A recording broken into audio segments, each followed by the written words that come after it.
Cervical cancer बच्चेदानी के यानी यूट्रस के जो मुंह यानी सर्विक्स का कैंसर होता है। अनफॉर्चुनेटली पाकिस्तान में इस तरह का कोई रूल नहीं है कि हर लेडी की स्क्रीनिंग होनी चाहिए। ऐसा इसलिए होता है समटाइम्स कि उनके सर्विक्स में कोई प्री कैंसरस चेंजेस चल रही होती हैं और वो कई साल तक चलने के बावजूद इग्नोर हो रही होती हैं। और रिड्यूस मॉर्टेलिटी इसका तीसरा बेनिफिट ये है कि अगर स्क्रीनिंग ना हुई हो और कैंसर लेट स्टेजेस पे जाए, जिसमें सर्विक्स को रिमूव कर दिया जाता है, जो इसका अफेक्टेड पार्ट होता है उसको रिमूव कर दिया जाता है।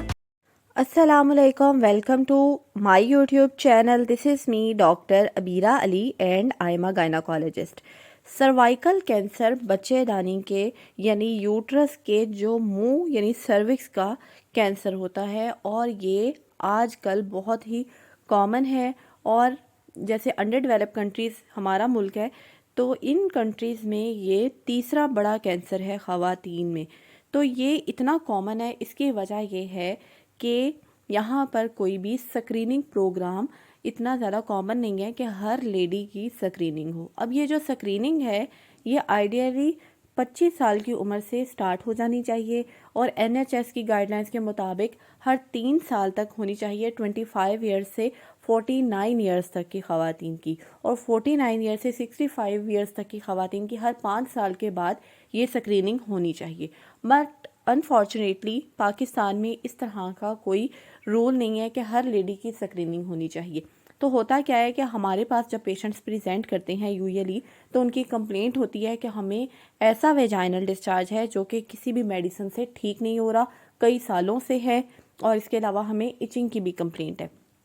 अब हम समझते हैं कि वो इन्फेक्शन है, इन्फेक्शन का ट्रीटमेंट वो कई बार ले चुकी होती हैं, लेकिन स्टिल उनका जो वेजाइनल डिस्चार्ज है वो ठीक नहीं होता।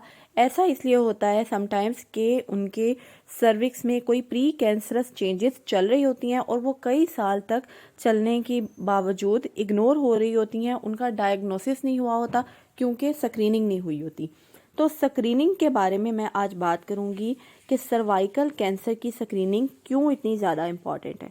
सर्वाइकल कैंसर की स्क्रीनिंग इसलिए इम्पॉर्टेंट है कि ये एबनॉर्मल सेल्स को डिटेक्ट करती है सर्विक्स में, ताकि कैंसर डेवलप होने से पहले पहले ही उनकी डिटेक्शन हो जाए।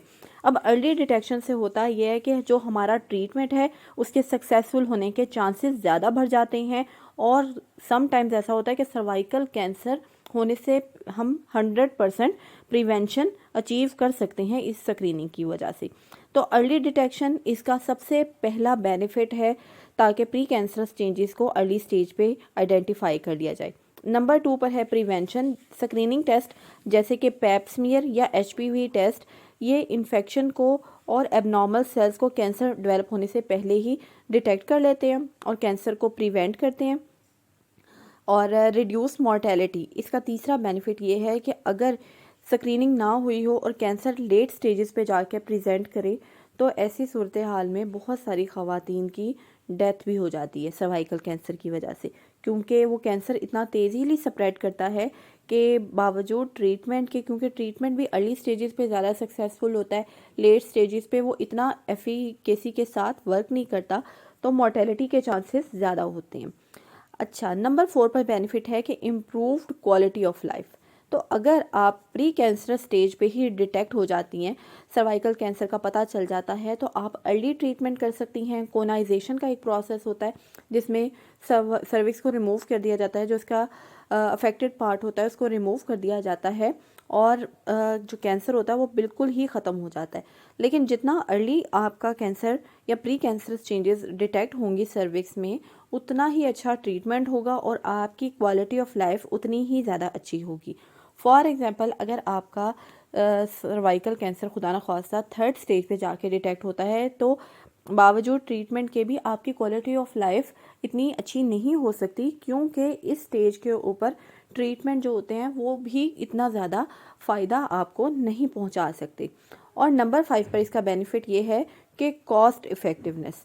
अगर अर्ली स्टेज का सर्वाइकल कैंसर है या प्री कैंसर चेंजेस हैं तो उनका ट्रीटमेंट तो सिंपल ही होता है कि हम सर्वाइकल कोनाइजेशन का प्रोसेस करते हैं, जिसकी इतनी ज़्यादा लागत नहीं आती। लेकिन अगर आप लेट स्टेज कैंसर के ट्रीटमेंट की बात करें तो वो इन्वेसिव ट्रीटमेंट होता है कीमोथेरेपी और रेडियोथेरेपी के ज़रिए इनका ट्रीटमेंट किया जाता है।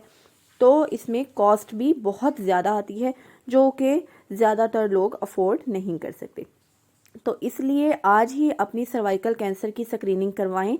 अगर आपकी स्क्रीनिंग नहीं हुई तो अपनी गायनाकोलॉजिस्ट से डिस्कस करें, और जिनको परसिस्टेंट वेजाइनल डिस्चार्ज की कंप्लेंट है वो फ़ौरन अपनी गायनाकोलॉजिस्ट से डिस्कस करें। तो आई होप आपको ये इन्फॉर्मेशन अच्छी लगी होगी। वीडियो अगर आपको पसंद आई हो तो इसको लाइक शेयर ज़रूर कीजिएगा और कॉमेंट करना ना भूलिएगा। टेक केयर, अल्लाह हाफिज़।